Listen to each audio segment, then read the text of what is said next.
I'm Jenni Carlson here with Kyle Fredrickson. We're in Stillwater, where Oklahoma State has defeated Kansas State 36-34. Kyle, another game won by a late Ben Grogan field goal. Just how we had this one drawn up, right? Of course. Another dramatic victory. The Cowboys facing adversity, being without their two starting running backs.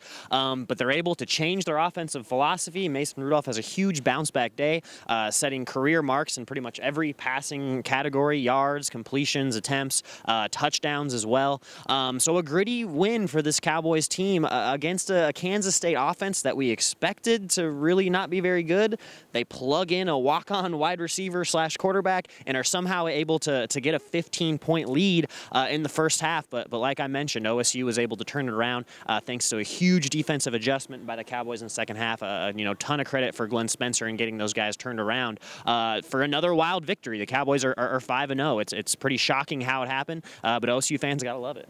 Well, let's break that down a little bit further. Let's start with the defensive adjustments because, Kyle, if K-State could score in the first half, they scored. If they had the ball, they were scoring, and that includes Cody Cook, as you mentioned, a fifth-string quarterback for the Wildcats. He's a walk-on wide receiver who suddenly is thrown into quarterback duty and plays fantastically. The Cowboys didn't seem to have much of an answer for him, but the second half was a whole different story, if not for a late drive that the Wildcats took the lead and then had to have the drive to go ahead with the Ben Grogan field goal.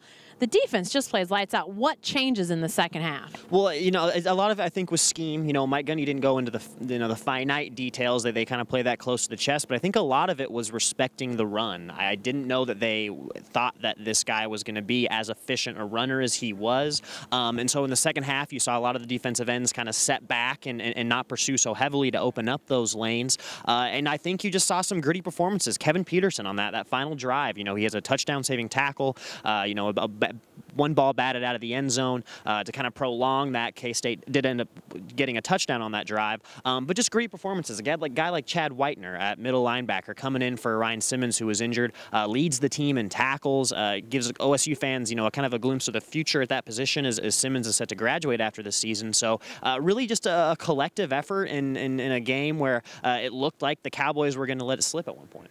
Well, you mentioned some of those gritty performances, and the Cowboys in the second half seemed to get pressure on K-State without giving up those quarterback runs down the middle, which I thought was really huge for their defense to get guys like Ogba into the backfield to create havoc, which they are so good at doing. And then that allowed the offense to really get clicking. And you mentioned Mason Rudolph, his bounce back after that hand injury, had some numbness down at Texas, and they just really played well offensively. Absolutely, and this was a game where going in, they thought, okay, there's a good chance that Rudolph's going to have to throw it 50 times. And like you mentioned, after a game where he struggled, you wonder what his psyche is like. You wonder how the hand is.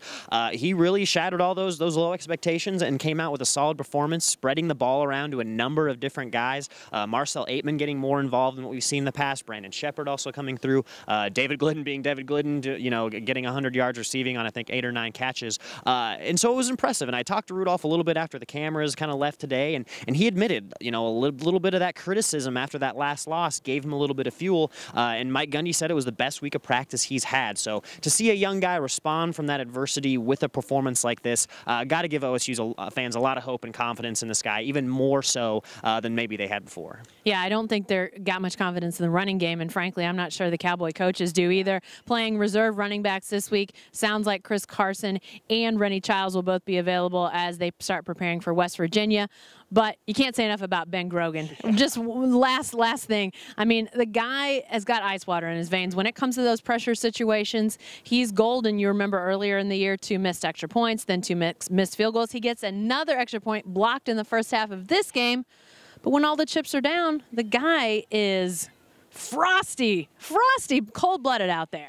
Perfect Ben. That was our headline last week. I'm sure maybe it'll be another version of that this week. But yeah, pretty amazing for a guy to have such ups and downs. And it's funny talking to Gundy about it. He has no idea what goes through these guys' head. He doesn't even pretend to. So I think that just shows how grateful he is to have a guy like him who can come through in clutch situations like that. And the Cowboys would need him 2 weeks in a row. Maybe we'll get a third as they travel to West Virginia next week. Who knows?